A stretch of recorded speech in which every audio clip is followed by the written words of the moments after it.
É cada vez mais frequente a identificação da desigualdade de renda como a raiz de todo o mal, no mundo e no Brasil. A solução sugerida para este problema é sempre a mesma: mais Estado. Ouvem-se, do povo, dos intelectuais, dos políticos, pedidos por mais impostos sobre riqueza, sobre capital, sobre patrimônio, sobre herança. Testemunhei pessoalmente um renomado professor de economia de uma universidade federal dizer que riqueza existe para ser taxada. O não cientista econômico, como ele mesmo se definiu certa vez, Thomas Piketty, transformou-se em celebridade instantânea simplesmente por tentar prover um pano de legitimidade quantitativa que confirme aquilo que toda essa gente já tem há anos como verdade absoluta. No Brasil, considerando a base de cálculo do imposto de renda recém-aprovada, com, mais uma vez, um reajuste menor que a inflação de preços acumulada, o que aumenta sorrateiramente a base de contribuintes e a arrecadação, uma pessoa com um salário mensal de R$50 mil paga nada menos que R$12.880, 64 de imposto de renda por mês. São R$154.567, 70 por ano, considerando 12 salários, para simplificar, e desconsiderando os abatimentos permitidos em lei. Comparativamente, uma pessoa com salário de R$2.000 paga R$7,20 de IR por mês, ou R$86,40 por ano. Isso significa que um único contribuinte com salário de R$50 mil paga, em imposto de renda, o mesmo que 1.789 trabalhadores com salário de R$2.000. Mas ainda, não seria exagero nenhum afirmar que esse contribuinte rico recebe de volta em serviços públicos financiados por seus impostos muito menos do que as 1.789 pessoas que ganham R$2.000. Aliás, pode-se especular que ele recebe um retorno menor do que um único desses 1.789, já que o rico provavelmente não usa a educação e saúde públicas, por exemplo. E provavelmente terá segurança privada. O uso de infraestruturas públicas, como estradas federais não concessionadas e aeroportos da Infraero, é custeado por taxas, como graus Celsius .I.D.I. e taxas de embarque, pelas quais o rico paga. No entanto, estão em curso várias tentativas paralelas de aumentar ainda mais os impostos sobre os muito ricos. O argumento rasteiro é que, em relação à renda, os ricos pagam menos impostos do que os pobres, devido ao peso dos chamados impostos indiretos, como aqueles sobre produção, comercialização e consumo, na carga tributária total do Brasil. Esta matéria da BBC, para citar apenas uma de várias neste tema, diz que o grande problema é que esses impostos indiretos são iguais para todos e por isso acabam, proporcionalmente, penalizando mais os mais pobres. Por exemplo, o tributo pago quando uma pessoa compra um saco de arroz ou um bilhete de metrô será o mesmo, independentemente de sua renda. Logo, significa uma proporção maior da remuneração de quem ganha menos. Este raciocínio é capenga, pois ignora um pequeno, mas nada desimportante, detalhe: ricos consomem mais que pobres. Alguém que ganha R$50 mil por mês não vai deixar o dinheiro na gaveta. Ele vai gastar, investir ou doar esse dinheiro. Se gastar, vai pagar imposto. Se investir, não apenas também vai pagar imposto como irá gerar emprego. Se doar para uma instituição de caridade, estará abrindo mão de consumir ou investir para ajudar alguém em situação de dificuldade, o que é mais ou menos o que o Estado diz fazer ao tributar o rico para bancar programas sociais. Logo, é incrivelmente ingênuo afirmar que o tributo pago quando uma pessoa compra um saco de arroz ou um bilhete de metrô será o mesmo, como se isso significasse uma injustiça tributária. Um rico não vai comprar a mesma quantidade de arroz e bilhetes de metrô que o pobre. O rico vai consumir comidas mais caras e com carga tributária muito maior que a do arroz, e, em vez de andar de metrô, ele vai dirigir um confortável e seguro SUV importado, com tributação que talvez passe de 2/3 do preço na etiqueta. Estando no Brasil, possivelmente vai ainda mandar blindar o carro, pagando sobre isto ainda mais impostos. E o que dizer do título da matéria? Rico é menos taxado no Brasil do que na maioria do G20. Em primeiro lugar, o que eles estão dizendo é que o rico paga menos imposto de renda no Brasil do que em outros países do G20. Logo, esse título tenta induzir a conclusão falsa de que a tributação total sobre o rico é menor. Em segundo lugar, É razoável que os ricos paguem menos imposto de renda no Brasil do que na média do G20 exatamente porque nosso sistema é sobrecarregado de impostos indiretos. Por fim, como já mencionado, há de se questionar essa máxima de que os ricos pagam proporcionalmente menos impostos do que os pobres, pois ninguém calcula exatamente quanto ricos e pobres pagam efetivamente em impostos no total, uma vez que os impostos em cascata são tantos e tão complexos que talvez seja impossível fazer esse cálculo precisamente. Steve Jobs, por exemplo, certa vez rotulou nosso sistema tributário de superclasse.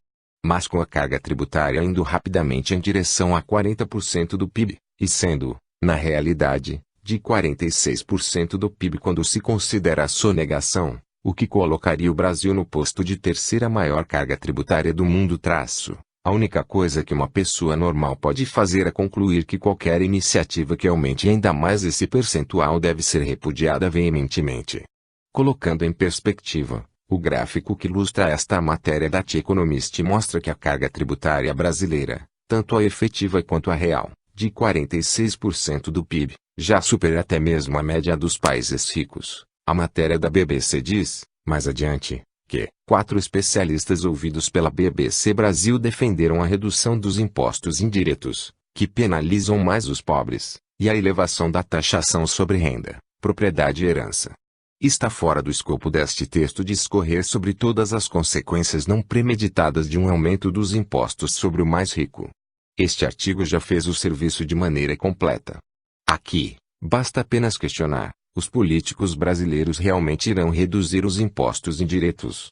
A se considerar nosso histórico, o que irá realmente ocorrer é que o governo irá aumentar os impostos sobre renda, propriedade e herança, em nome da justiça tributária e social, e não irá fazer absolutamente nada para simplificar e reduzir os impostos indiretos.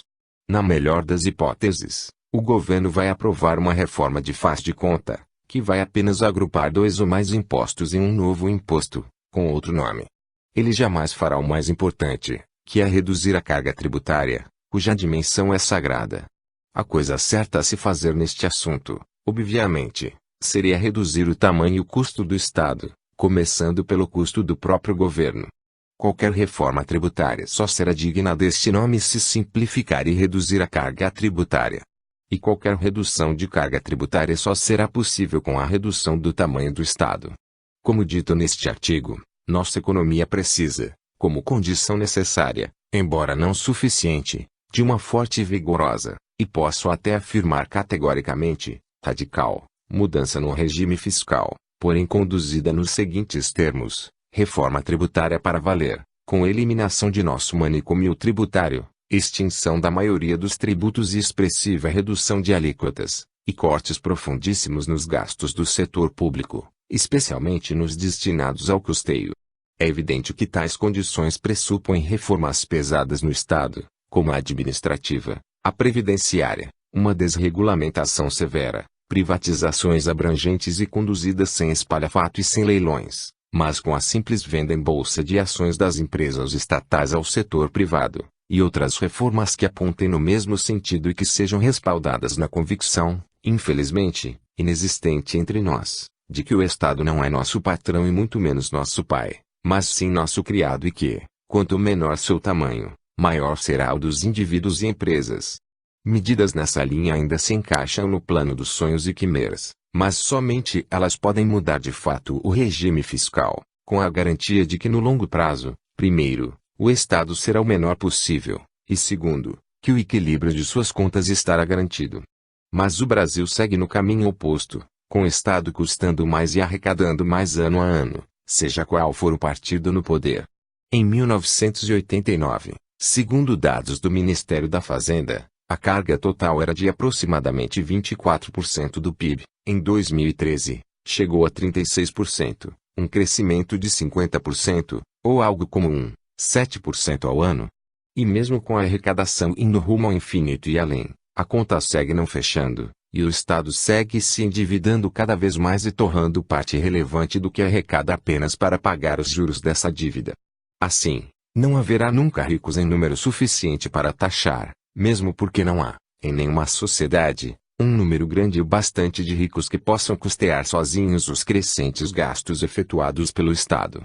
É ingenuidade crer que as pessoas mais ricas irão simplesmente quedar inertes e aceitar pagar alíquotas mais altas. O buraco continuará crescendo.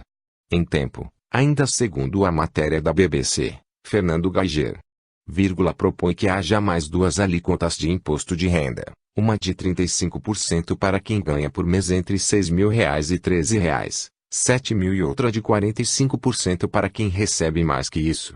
Caso a proposta feita pelo especialista citado na matéria da BBC fosse incorporada à tabela atual, ou seja, alíquotas de 35% para quem ganha de R$ 6.000 a R$ 13.000 por mês e de pornográficos 45% para quem recebe acima disso, aquele nosso hipotético trabalhador com salário de R$ 50.000 pagaria algo como R$ 19.810, 64 por mês em imposto de renda, ou a fortuna de R$ 237.727, 70 por ano, algo ao norte de R$ 83.000 a mais do que na tabela atual. Neste caso, sua contribuição à palavra contribuinte só pode ser provocação quando o assunto é, como o nome diz, imposto, equivaleria à soma de R$ 2.750